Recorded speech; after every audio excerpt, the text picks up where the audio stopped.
This week's Torah reading is called Balak. Balak was actually the name of a Moabite king that wanted to destroy completely the Jewish people. So he hired a very interesting character, you can see it actually in the scriptures, whose name was Bilam.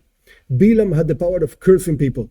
And when he cursed somebody, that's it, out of the system, so to speak. So Balak hired Bilam to curse the Jewish people, to destroy them. And the Torah tells us that every single time, 3 times, that Bilam wanted to curse the Jewish people, only blessings came out of his mouth. Now, this in itself is a teaching that there's nothing that can actually destroy the Jewish people. However, there's a very interesting verse in the 3rd time that Bilam wanted to curse the Jewish people.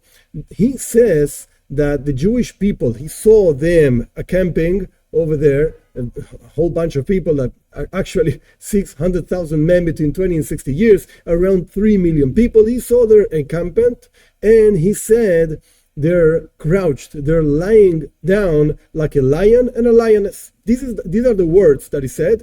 Who can destroy them? Who can lift them up and just throw them away, so to speak? These are the words of Bilam.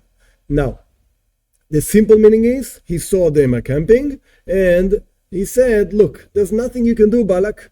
Forget it. They're like a lion, they're like a lioness, even though they're crouching. However, forget it. Nobody can destroy them. Our sages tell us that this verse actually is also talking not just in a historical way, many years ago, thousands of years ago. Rather, it's describing our exile. The idea of exile means that since the destruction of the first temple until today, even though we had a second temple, but the second temple was not complete, it didn't have the same things that the first temple had, and all the Jewish people did not live in the land of Israel. Ezra, who was the leader that brought back from Babel, the Jewish people, he was not able to bring back everybody. So he was not the Moshiach we're waiting for.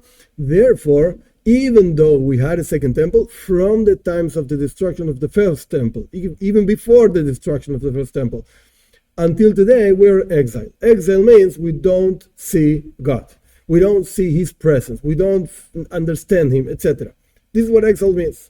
Now, the times of exile, when there are difficulties for a person to fulfill Torah and mitzvahs, the Jewish people, their 613 commandments, and the non-Jews to fulfill their 7 commandments and the ramifications, etc., etc. A person might find difficulties. A person can have shame. A person can have simple, different impediments to actually fulfill Torah mitzvahs. However, we have to know that we are like lions. Even though we're crouched, we are like lions. There is nothing in the world that can stand up against a person that wants to actually connect to God. Why is that? Very simple. The whole world, the physical world, was created for us to be connected to God, for us to find Him, to look for Him, to find Him actually.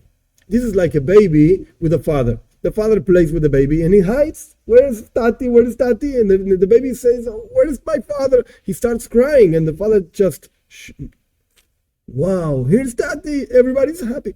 Same exact thing happens to God and us. He hides for us to look for Him and to find Him. How do we do that?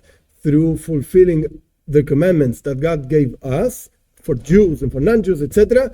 Through these we connect to God, and we actually show that even though we might be in a situation in which there are difficulties to fulfill the commandments that God actually asks from us, however, we have the strength to do it, just as a lion and just as a lioness, who according to some opinions is actually stronger than a lion. We have this strength. And again, the world doesn't have the power to stand up against a person that wants to connect to God, because the world was created for us to connect to God. The only thing is, we have to use that power. Once we realize that we are actually like a lion, then we can actually use this power and connect to God.